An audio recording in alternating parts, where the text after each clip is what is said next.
Good afternoon, friends. We are so glad to have you back with us once again here at the Ora News broadcast. It is now time for our English Flash News edition, in which we present to you a translated version of the Albanian news.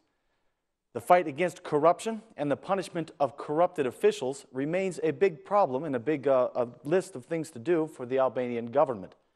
The National Coordinator Against Corruption, Bledi Çuçi, stated that the government has pinpointed 535 state officials for investigation, but the responsibility of judging them belongs to the justice institutions. Speaking at a conference entitled The Project for Evaluation of Anti-Corruption in Albania, Minister Çuçi announced that the campaign against corruption will be started by next week. The project will be based on the best practices of Croatia and Romania. Mr. Çuçi had this to say: "Our primary aim is to return the citizens' trust to the public institutions and to increase the trust in the work of the government and the measures that it takes to prevent this corruption."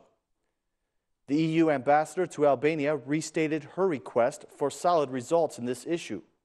She said, "Integrity is essential in order to build institutions that are strong enough to resist corruption. In subsequent years, the EU will provide more financial assistance to strengthen the accountability for the Albanian citizens who are involved in corruption."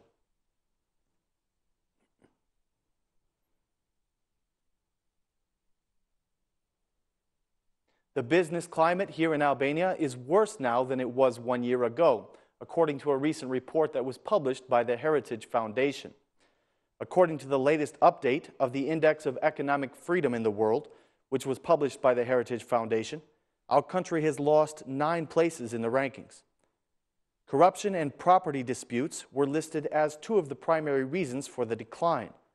According to the report, Albania's fall in the rankings is due to the weakening of general business freedom, financial stability, and foreign investments. The study includes 186 countries, and Albania is ranked in 63rd place this year, down from 54th place last year. In terms of European countries that were included in the study, Albania is ranked 29th out of 43 total countries. The report states that despite the recent reforms, an inefficient business environment still impedes the overall economic development of the country of Albania. The Albanian economy, according to the report, depends largely upon its private sector. In terms of foreign investment, Albania is now ranked the lowest in the region. According to Heritage, the Albanian economy needs structural reforms and more alignment with the world market. The opposition feels that this report indicates the difficult economic situation in the country and shows the unemployment and poverty that the Albanians are suffering. The Democratic Party claims that the country's economy is grim because of the Rama Meta governance. They say that now is the time to put a stop to the cause of this crisis, the bad governance of the current government.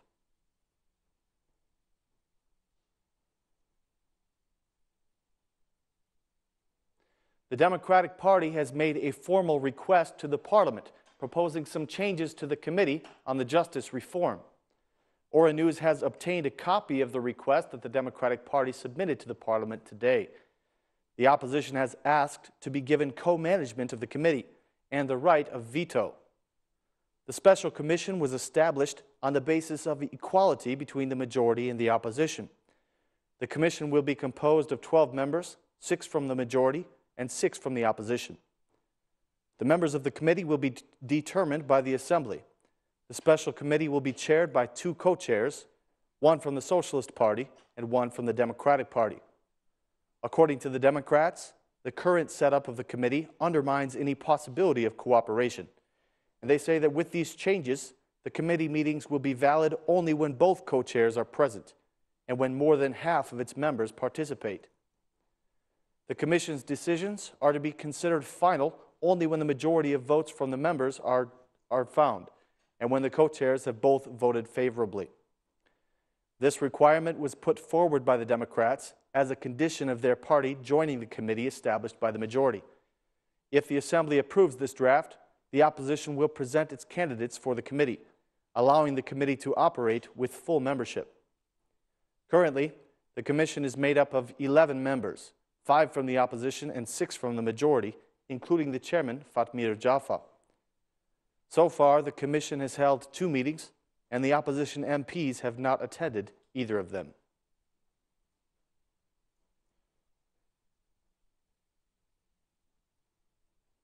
The head of the Venice Commission has said that the decriminalization of the parliament cannot be done until the year 2017 because the mandates of the current MPs cannot be interrupted. He said, "The Albanian parliament should be a place for constructive debate. Decriminalization of the parliament needs to be done. The opposition and the majority have reached an agreement which requires finding a solution to the issue of incriminated people holding public office. A legal action is necessary for this issue to be resolved, and the Venice Commission is willing to help in organizing a meeting with international experts in order to benefit from the experience of other countries." The head of the Commission of Venice has been asked to assist in the justice reform in Albania. He has requested that the majority must not misuse its voting power, and the opposition must respect the law. The President of Albania has asked the parties to leave their political rhetoric behind and to begin implementing the justice reform. He feels that the reform should be separate from political party issues. According to the President, the reform should not stop with the justice system, but should extend to the prosecution and other stakeholders, notaries, advocacies, and prison systems. The MPs from both parties have expressed their attitudes toward the justice reform. The majority said that the opposition is welcome in the Commission. The opposition said that the majority is trying to control the justice system and insisted that consensus is needed for the reform.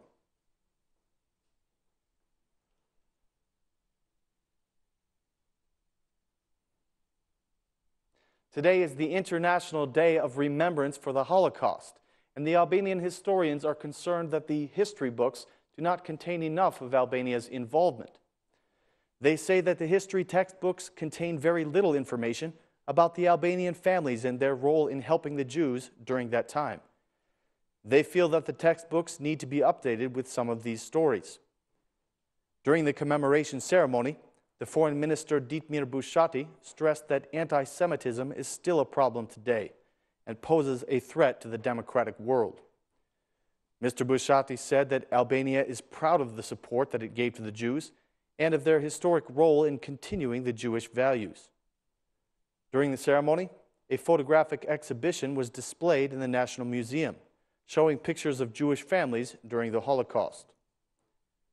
In 2005, the UN General Assembly declared January 27th to be the International Day of Remembrance for the Holocaust victims.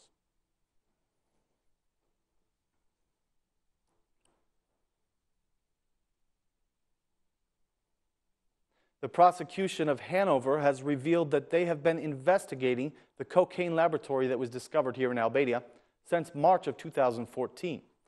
The prosecution clarifies that the investigations began after some information was obtained about a cocaine trafficking network from South America to Europe. Initially, they were investigating a 46-year-old Albanian man who lived in Germany, together with a 47-year-old woman suspected of collaborating with him. Their suspicions that the cocaine laboratory was located in Albania increased in the spring of 2014. For this reason, a request was sent to the Albanian authorities for support.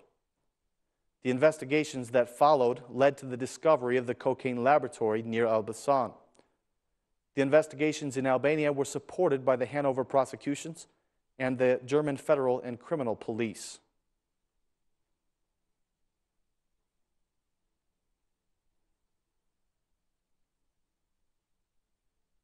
That concludes our news for this evening. We thank you for joining us. Please be with us again tomorrow at the same time for more Albanian news in English right here on Aura News. Thanks and good night.